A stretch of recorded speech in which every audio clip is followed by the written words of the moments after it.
Hi, I'm Joe Jotkowitz with the Executive Advisory. And in our Spot of Tea, we're going to take a look at mid-year reviews. Mid-year review is somewhat of a nuanced conversation. It's quite a bit more than just a check-in or maybe a weekly update, but it's not quite as robust as a full annual review. So we want to take a look at some tips and strategies in order to make sure that we are in fact having these conversations in as effective a manner as possible.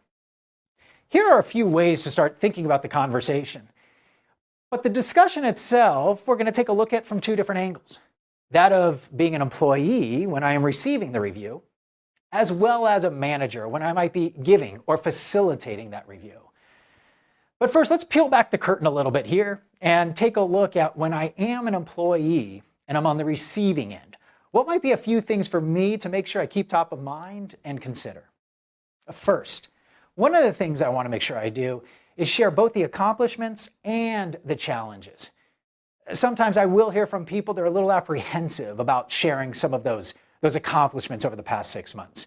They might feel it's a little braggadocious. But I will give you this. Many times our managers aren't completely aware of all the stuff that we are doing or the impact it is creating. And these types of conversations really help to clarify some of that. In addition, we also want to make sure that we are sharing some of the challenges, the roadblocks, or even the missteps that we made over the past 6 months. The idea is that these items are going to be addressed anyway, but if we as the employee bring it up, it tends to come across with a bit more accountability and ownership.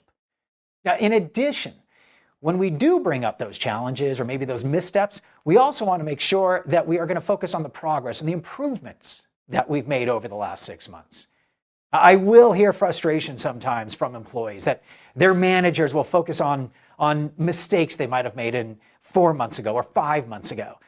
But keep this in mind. This is a mid-year review, and the intention is to take a look at the last 6 months in review.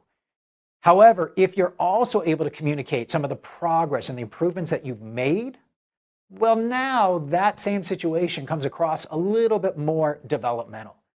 And ideally, your manager is probably going to be a little bit more impressed by you that you shared that.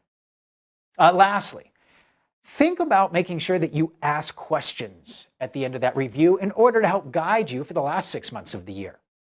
You can ask questions around goals, goal alignment. Are the goals that were originally established at the beginning of the year, do they still apply? Are they still a priority? Maybe what are the priorities going into the second half of the year? Or the old, what should I stop doing, start doing, and continue to do? But all of this can give you helpful information and guide you to be successful in the last half of the year. In addition to some ideas around being an employee and having effective conversations, we also want to make sure that many of us as managers are also facilitating these effectively.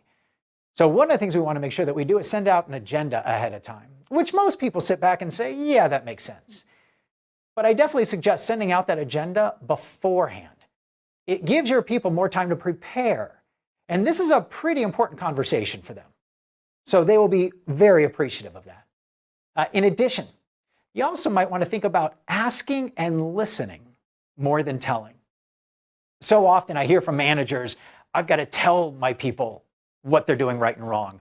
I've got to inform people of their performance.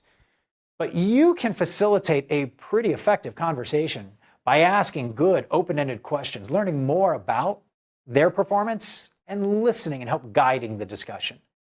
Lastly, I'm going to recommend expressing your support in their abilities at the end of the conversation. It's one thing to say, so these are the 3 things that it sounds like you're going to work on for the second half of the year. But it sounds a lot more committed when you also add, and I have the utmost confidence in your abilities to accomplish this. As a matter of fact, I have even seen glimpses of some of this in the first half of the year, and I look forward to seeing what you're able to do in the second half. If you've got any questions or need any support, please don't hesitate to reach out to me. Those small statements of support can really go a long way. So whether you are an employee receiving the review or you're a manager delivering it, you want to make sure that you are having as effective a conversation as possible. Go ahead and check us out on any of our socials. We look forward to seeing and hearing from you in the future.